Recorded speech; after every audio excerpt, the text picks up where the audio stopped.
Hi all, welcome to our channel turning PSC. അപ്പോൾ നമ്മളിന്ന് പഠിക്കാനായിട്ട് പോകുന്നത് ഇമ്പോർട്ടൻ്റ് ആയ ഒരു CRT ചാപ്റ്ററാണ്. 7ാം ക്ലാസ്സിലെ സോഷ്യൽ സയൻസിൻ്റെ ചെറുത്തുനിൽപ്പുകളും ഒന്നാം സ്വാതന്ത്ര്യ സമരവും. ഞാൻ പറയാതെ തന്നെ എല്ലാവർക്കും അറിയാലോ അല്ലേ അതിൻ്റെ പ്രാധാന്യം.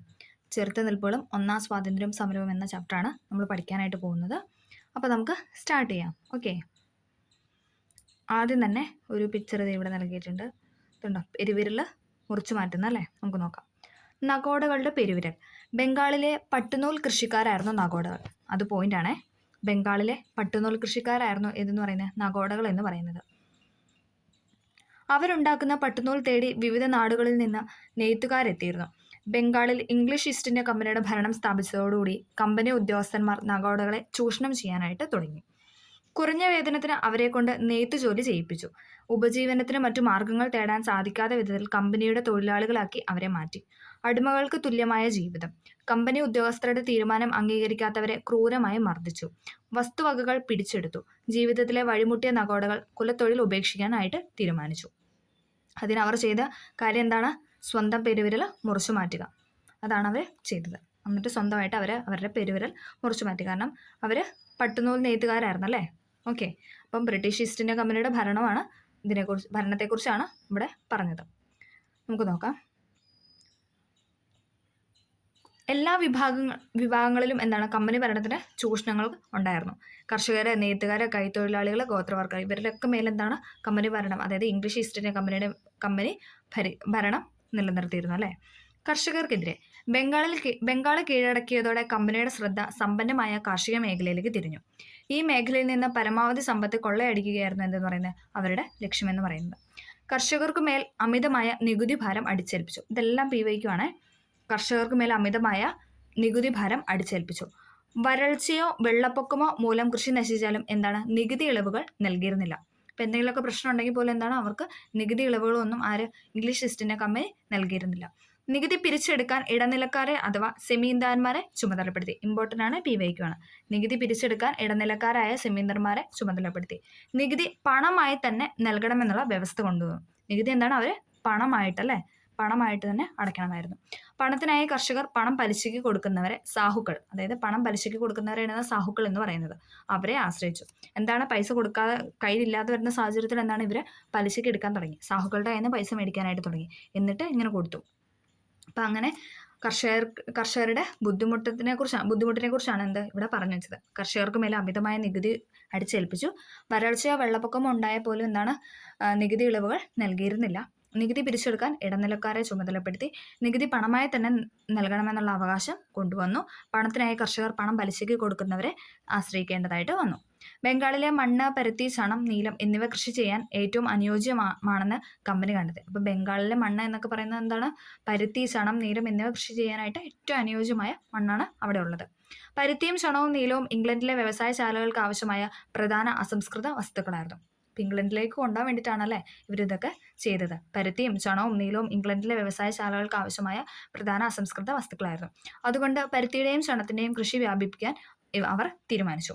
ഇതിനായി കർഷകരെ നിർബന്ധിച്ചു. പരമ്പരാഗതമായ ഭക്ഷ്യവിളകൾ മാത്രം ഉൽപ്പാദിച്ചിരുന്ന കൃഷിയിടങ്ങൾ പരുത്തിയുടെയും ചണത്തിൻ്റെയും നീലത്തിൻ്റെയും തോട്ടങ്ങളായിട്ട് മാറി.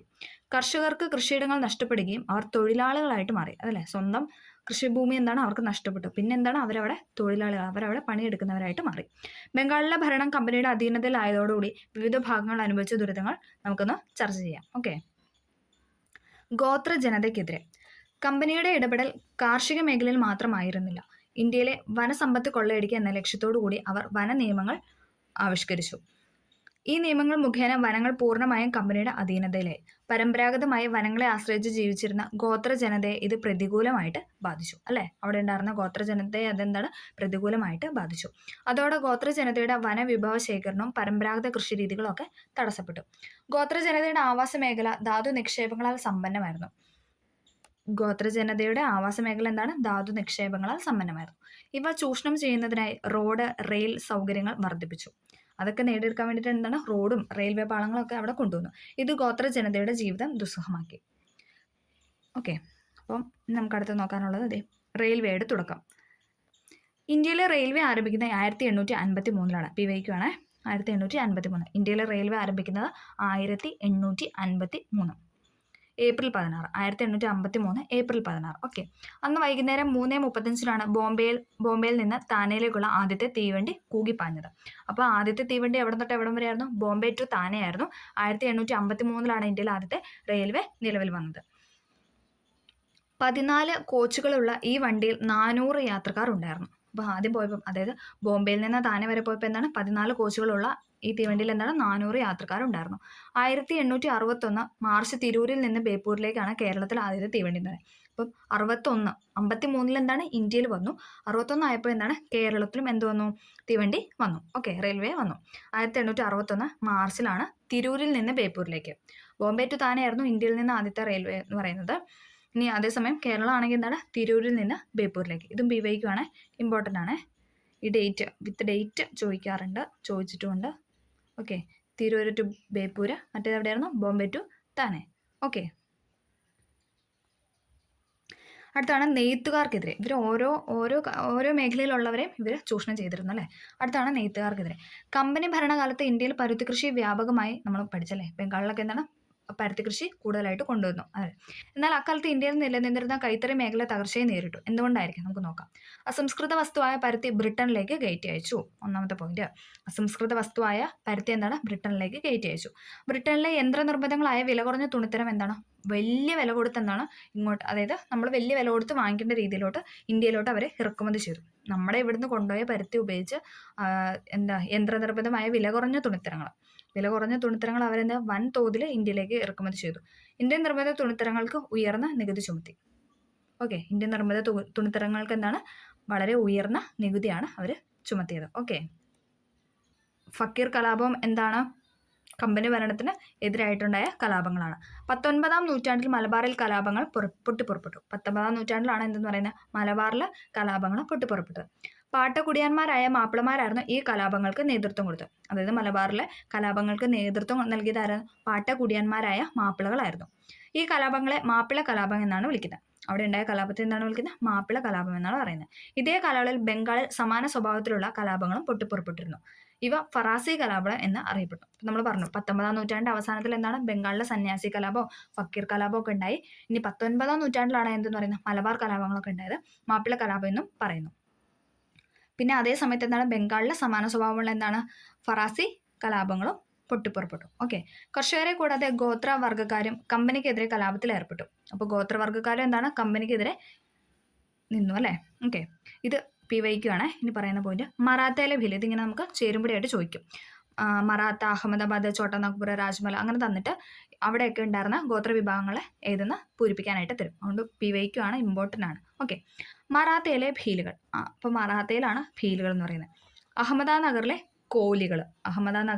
കോലികൾ, ചോട്ടാ നാഗ്പൂരിലെ കോളുകൾ, പിന്നെ രാജ്മഹൽ കുന്നിലെ സാന്താൾമാർ. ഇതൊരുമാതിരി എല്ലാവർക്കും അറിയാം അല്ലേ, രാജ്മഹൽ കുന്നിലെ സാന്താൾമാർ. ഓക്കെ, പിന്നെ വയനാട്ടിലെ കുറിച്ച്, അതും നമുക്കറിയാം അല്ലേ, വയനാട്ടിലെ കുറിച്ച്. നമ്മൾ ഇത്രയും കാര്യങ്ങൾ ഇത് ഉറപ്പായിട്ടും പഠിച്ചിരിക്കണം. എക്സാമിനൊക്കെ ചോദിക്കുന്നൊരു ക്വസ്റ്റൻ ആണ്. ചേരുംപടി ചേർക്കാനായിട്ടാണ് കൂടുതലും കണ്ടിട്ടുള്ളത്. മറാത്തയിലെ ഭീലുകൾ, അഹമ്മദ്നഗറിലെ കോലികൾ, ചോട്ടാ നാഗ്പൂരിലെ കോളുകൾ, രാജ്മഹൽ കുന്നിലെ സാന്താൾമാർ, വയനാട്ടിലെ കുറിച്യർ. ഓക്കെ, ഒന്നും കൂടെ പറയാം. മറാത്തയിലെ ഭീലുകൾ, അഹമ്മദ്നഗറിലെ കോലികൾ, ചോട്ടാ നാഗ്പൂരിലെ കോളുകൾ, ചോട്ടാ നാഗ്പൂർ കോള്. ഓക്കെ, രാജ്മഹൽ കുന്നിലെ സാന്താൾമാരായിരുന്നു നമ്മൾ ഈ ചാപ്റ്റർ തുടങ്ങിയപ്പോൾ ആദ്യം പഠിച്ചല്ലേ. വയനാട്ടിലെ Kurichiyar. Okay, first one Santhal കലാപം. നമ്മൾ പഠിക്കാനായിട്ട് പോകുന്ന സാന്താൾ കലാപമാണ്. ബംഗാൾ പ്രവിശ്യയിലെ രാജ്മഹൽ കുന്നുകളിലായിരുന്നു സാന്താൾ ഗോത്ര ജനത താമസിച്ചിരുന്നത്. PYQ ആണ്. രാജ്മഹൽ കുന്നിലായിരുന്നു എന്തെന്ന് പറയുന്നത് സാന്താൾ ഗോത്ര ജനത ജീവിച്ചിരുന്നത്. കൊള്ളപ്പലിശക്കാരുടെയും കമ്പനി ഉദ്യോഗസ്ഥന്മാരുടെയും ചൂഷണത്തിനെതിരായ ഗോത്രജനത നടത്തിയ കലാപമാണ് ഇതെന്ന് പറയുന്നത് സാന്താൾ കലാപം എന്ന് പറയുന്നത്. രാജ്മഹൽ കുന്നുകളെ നിണമണിയിപ്പിച്ച ഈ കലാപത്തിൽ 15,000-ത്തിലധികം സാന്താൾ ജനതയാണ് ജീവൻ ബലിയർപ്പിച്ചത്. സിദ്ധുവും കാനുവും ആയിരുന്നു ഈ കലാപത്തിന് നേതൃത്വം കൊടുത്തത്. PYQ ആണ്. സിദ്ധുവും കാനുവും. സാന്താൾ കലാപത്തിന് നേതൃത്വം നൽകിയത് സിദ്ധു, കാനു. സാന്താൾ, സിദ്ധു അങ്ങനെ കണക്ട് ചെയ്യുക. സാന്താൾ കലാപത്തിന് നേതൃത്വം നൽകിയതാണ് സിദ്ധു, കാനു. സാന്താൾ ഗോത്ര ജനതയെ കലാപത്തിന് പ്രേരിപ്പിച്ച സാഹചര്യങ്ങൾ നമുക്കൊന്ന് നോക്കാം. ഓക്കെ,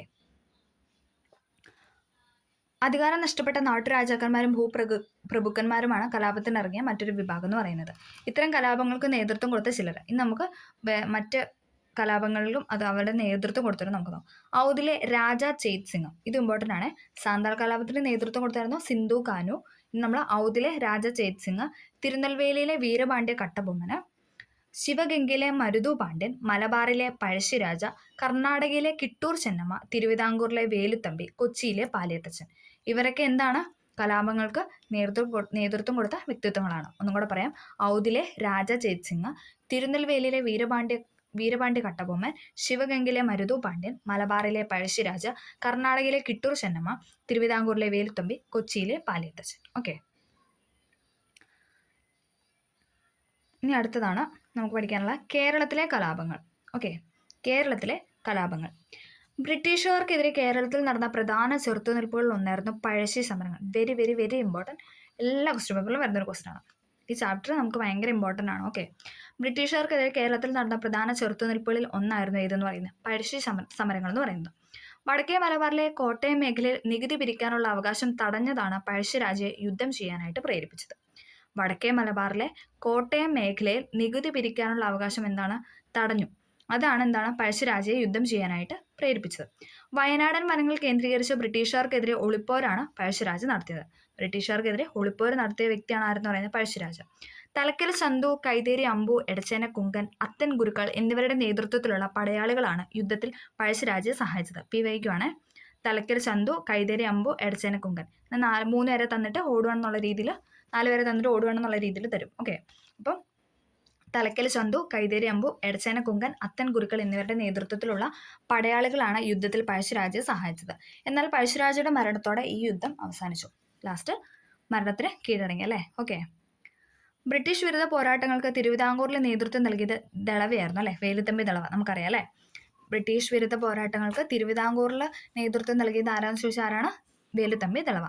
ഇംഗ്ലീഷ് ഈസ്റ്റ് ഇന്ത്യ കമ്പനിയുടെ നിരന്തര ഇടപെടൽ ദളവയുടെ ഭരണം തടസ്സപ്പെടുത്തി. ഇത് ബ്രിട്ടീഷ് ആധിപത്യത്തിനെതിരെ തിരിയാനായിട്ട് അദ്ദേഹത്തെ പ്രേരിപ്പിച്ചു. കൊച്ചിയിലെ മന്ത്രിയായിരുന്ന പാലിയത്തച്ഛൻ അദ്ദേഹത്തെ സഹായിച്ചു. അപ്പം വേലുത്തമ്പി ദളവനെ സഹായിച്ച ഒരു വ്യക്തിയാണ് ആരെന്ന് പറയുന്നത്? കൊച്ചിയിലെ മന്ത്രിയായിരുന്ന പാലിയത്തച്ഛൻ. 1809 കുണ്ടറയിൽ വെച്ച് ബ്രിട്ടീഷർക്കെതിരെ പോരാടാൻ വേലുത്തമ്പി ആഹ്വാനം ചെയ്തു. നമുക്കറിയാലേ കുണ്ടറ വിളംബരം 1809 അല്ലേ. വെരി ഇമ്പോർട്ടൻ്റ് ആണ് ഈ ഡേറ്റ്. 1809 എന്ന് പറയുന്നത് കുണ്ടറ വിളംബരം. പ്രഖ്യാപിച്ച ആരാന്ന് ചോദിച്ചു കഴിഞ്ഞാൽ ആരാണ്? വേലുത്തമ്പി ദളവ. ഇതാണ് വേലുത്തമ്പിയുടെ പ്രശസ്തമായ കുണ്ടറ വിളംബരം. ബ്രിട്ടീഷുകാർ ആക്രമണം ശക്തിപ്പെടുത്തി അദ്ദേഹത്തിന്റെ നീക്കങ്ങൾ പരാജയപ്പെടുത്തി. ഓക്കെ, അപ്പോൾ നമ്മളിപ്പോൾ പറഞ്ഞ പഴശ്ശി സമരം പറഞ്ഞു. പിന്നെന്താണ്? കുണ്ടറ വിളംബരത്തിനെ പറ്റി നമ്മൾ ബേസ് ആയിട്ടൊന്ന് പറഞ്ഞു വെച്ചു. ഓക്കെ, അപ്പോൾ ഇത് രണ്ടും ഇമ്പോർട്ടൻ്റ് ആയ പോയിന്റ്സ് ആണ്. ഓക്കെ, അടുത്തതാണ് 1857 ഒന്നാം സ്വാതന്ത്ര്യ സമരം. Very very very important. 1857 ഒന്നാം സ്വാതന്ത്ര്യ സമരം.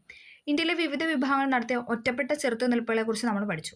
അവയെല്ലാം കമ്പനി പട്ടാളം അടിച്ചമർത്തി. 1857 കമ്പനിയോട് കൂറു പുലർത്തിയിരുന്ന വിഭാഗങ്ങൾ പോലും അവർക്കെതിരെ തിരിഞ്ഞു. കമ്പനി പട്ടാളത്തിലെ ഇന്ത്യൻ സൈനികർ അഥവാ ശിപായിമാർ, പട്ടാളക്കാരെ അറിയപ്പെടുക ശിപായിമാർ എന്നായിരുന്നു ആ സമയത്ത്, ദത്തവകാശ നിരോധന നിയമത്തിന്റെ ഫലമായി അധികാരം നഷ്ടപ്പെടുമെന്ന് ഉറപ്പായ നാട്ടുരാജാക്കന്മാർ എന്നിവരായിരുന്നു സമരത്തിന് നേതൃത്വം കൊടുത്തത്. 1857 സ്വാതന്ത്ര്യ സമരത്തിന് നേതൃത്വം കൊടുത്തവരെ കുറിച്ചായിരുന്നു പറഞ്ഞത്. കമ്പനി പട്ടാളത്തിലെ ഇന്ത്യൻ സൈനികർ, പിന്നെ ദത്തവകാശ നിരോധന നിയമത്തിന്റെ ഫലമായി അധികാരം നഷ്ടപ്പെടുന്ന ഉറപ്പായ നാട്ടുരാജാക്കന്മാർ, ഇവരൊക്കെ എന്താണ് ഈ സമരത്തിൽ ഏർപ്പെട്ടു. ശിപായിമാരുടെ ജീവിതം പരമ ദയനീയമായിരുന്നു അല്ലേ. പട്ടാളക്കാരുടെ ജീവിതം എന്ന് പറയുന്നത് ഭയങ്കര ദയനീയ അവസ്ഥയിലായിരുന്നു. തുച്ഛമായ വേതനം, ദീർഘനേരമുള്ള ജോലി, അവധിയില്ലായ്മ, അടിമകളോടെന്ന പോലുള്ള മേലുദ്യോഗസ്ഥരുടെ പെരുമാറ്റം, മോശമായ ഭക്ഷണം, ഇതൊക്കെയായിരുന്നു അവരുടെ പ്രധാന പ്രശ്നങ്ങൾ എന്ന് പറയുന്നത്. ഓക്കെ, മേൽപ്പറഞ്ഞ കാരണങ്ങളാൽ ശിപ്പായിമാർ അസംതൃപ്തമായിരുന്നു. ഈ അവസരത്തിലാണ് പട്ടാളക്കാർക്കിടയിൽ പുതിയ തരം എൻഫീൽഡ് തോക്കുകൾ വിതരണം ചെയ്തത്. നമ്മൾക്കിത് അറിയാമല്ലേ. ഈ എൻഫീൽഡ് തോക്കെന്ന് കേൾക്കുമ്പോൾ തന്നെ നമുക്ക് എന്താണ് 1857 വിപ്ലവം ഓർമ്മ വരും അല്ലേ. ഈ തോക്കിൽ ഉപയോഗിക്കേണ്ട തിര അഥവാ വെടിയുണ്ട സവിശേഷതയുള്ളതായിരുന്നു. അവ നിർമ്മിക്കുന്നതിൽ പശുവിൻ്റെയും പന്നിയുടെയും കൊഴുപ്പുകൾ ഉപയോഗിച്ചിരുന്നെന്ന വാർത്ത പ്രചരിച്ചു. കൂടാതെ ശിപ്പായിമാർക്ക് വിതരണം ചെയ്തിരുന്ന റൊട്ടിയിൽ എല്ലുപൊടി ചേർത്ത് ഗോതമ്പ് പൊടി കൊണ്ടാണെന്ന വാർത്തയും പറഞ്ഞു. അപ്പോൾ ഇത് രണ്ടും അവർക്കിടയിലെ മെയിൻ പ്രശ്നമായി മാറി അല്ലേ. എന്താണ്? തോക്കിൽ ഉപയോഗിക്കേണ്ട തിരയിൽ എന്താണ് അത് സവിശേഷതയുള്ളതായിരുന്നു. പക്ഷെ എന്താണ് അവിടെ പശുവിൻ്റെയും പന്നിയുടെയും കൊഴുപ്പ് ഉപയോഗിച്ചിരുന്നു എന്നും അതോടൊപ്പം ശിപ്പായിമാർക്ക് നൽകിയിരുന്ന ഭക്ഷണത്തിൽ അഥവാ റൊട്ടിയിൽ എന്താണ് എല്ലുപൊടി ചേർത്ത ഗോതമ്പ് പൊടി കൊണ്ടാണെന്ന വാർത്തയും പറഞ്ഞു. അതോടെ സൈനികർ പ്രകോപിതരാവുകയും കലാപത്തിന് തുടക്കം കുറിക്കുകയും ചെയ്തു. ശിപ്പായികൾക്കിടയിൽ നിന്ന് ആദ്യമായി പ്രതിഷേധം ഉയർത്തിയത് മംഗൾ പാണ്ഡെയായിരുന്നു. ശിപ്പായിമാർക്ക് ഇടയിൽ നിന്ന് ആദ്യമായിട്ട് പ്രതിഷേധം കാണിച്ച ആരായിരുന്നു? മംഗൾ പാണ്ഡെ. അദ്ദേഹത്തിന്റെ പിക്ചർ ഇവിടെ നൽകിയിട്ടുണ്ട്. ഓക്കെ, മംഗൾ പാണ്ഡെ. സൈനിക മേധാവികൾക്കെതിരെ സംഘടിതമായ രീതിയിൽ കലാപങ്ങൾ ആരംഭിച്ചത് മീററ്റിലാണ് അല്ലെ. മീററ്റ് എവിടെയാണ്? ഉത്തർപ്രദേശ് അല്ലെ. സൈനിക മേധാവികൾക്കെതിരെ സംഘടിതമായ രീതിയിൽ കലാപങ്ങൾ ആരംഭിച്ചത് ഉത്തർപ്രദേശിലെ മീററ്റിലാണ്. കലാപത്തിനിറങ്ങിയ സൈനികർ ഡൽഹിയിലെത്തി അവസാനത്തെ മുഗൾ ഭരണാധികാരിയായിരുന്ന ബഹദൂർ ഷാ രണ്ടാമനെ ഇന്ത്യയുടെ ചക്രവർത്തിയായിട്ട് പ്രഖ്യാപിച്ചു. അപ്പം കലാപത്തിനിറങ്ങിയ സൈനികൾ എന്താണ് ചെയ്തത്? ഡൽഹിയിൽ ചെന്നു. അവിടെ ചെന്നിട്ട് എന്താണ്? അവിടുത്തെ അവസാനത്തെ മുഗൾ ഭരണാധികാരിയായിരുന്നു ആരെന്ന് പറയുന്നത്? ബഹദൂർ ഷാ രണ്ടാമൻ. അദ്ദേഹത്തിന് എന്താണ്? ഇന്ത്യയുടെ ചക്രവർത്തിയായിട്ട് പ്രഖ്യാപിച്ചു. കലാപം മീററ്റിൽ മാത്രമല്ല ഉത്തരേന്ത്യയുടെ പല ഭാഗങ്ങളിലും പൊട്ടിപ്പുറപ്പെട്ടു. ഓക്കെ. അധികാരം നഷ്ടപ്പെട്ട നാട്ടുരാജാക്കന്മാരും കലാപത്തിൽ പങ്കുചേർന്നു. കാൺപൂര്, ലക്നൗ, അലഹബാദ്, ഝാൻസി, ആര, ഫൈസാബാദ് തുടങ്ങിയ പ്രദേശങ്ങളിലും കലാപം പടർന്നു. ഓക്കെ. ഇവിടെ കുറച്ച് പേരുടെ പിക്ചറും കൂടെ കൊടുത്തിരുന്നത് ബഹദൂർ ഷാ രണ്ടാമൻ, നാനാ സാഹിബ്, പിന്നെ താന്തിയോ തോപ്പി, ബീഗം ഹസ്രത്ത് മഹൽ, ഝാൻസിലാണ്. നമുക്ക് ഇവരെയൊക്കെ അറിയാം അല്ലേ. നമുക്ക് ഓരോന്നോരോരുത്തരെ നോക്കാം. കാൺപൂരിലെ നാനാ സാഹിബും താന്തിയോ തോപ്പിയും, ഝാൻസിയിൽ റാണി ലക്ഷ്മിഭായി, ലക്നൌവിൽ ബീഗം ഹസ്രത്ത് മഹൽ, ഫൈസാബാദിൽ മൗലവി അഹമ്മദുള്ള, ആരയിൽ കൺവർ സിംഗ് എന്നിവരായിരുന്നു സ്വയംവരം നയിച്ചത്. Very important. പറഞ്ഞ പോലെ ചേരുമ്പടി ചേർക്കാനായിട്ട് എല്ലാ ക്വസ്റ്റ്യൻ പേപ്പറിൽ വരുന്നൊരു ക്വസ്റ്റ്യൻ ആണത്. കാൺപൂരിൽ ആരായിരുന്നു? നാനാ സാഹിബും താന്തിയോ തോപ്പിയും. ഝാൻസിയിലായിരുന്നു റാണി ലക്ഷ്മിഭായ് അഥവാ ഝാൻസി റാണി എന്നറിയപ്പെടുന്ന റാണി ലക്ഷ്മിഭായ്. ഇനി ലക്നൌവിൽ ആരായിരുന്നു? ബീഗം ഹസ്രത്ത് മഹൽ. ഫൈസാബാദില് മൗലവി അഹമ്മദുള്ള. ആരയില് കൺവർ സിംഗ്. ഒന്നും കൂടെ പറയാം.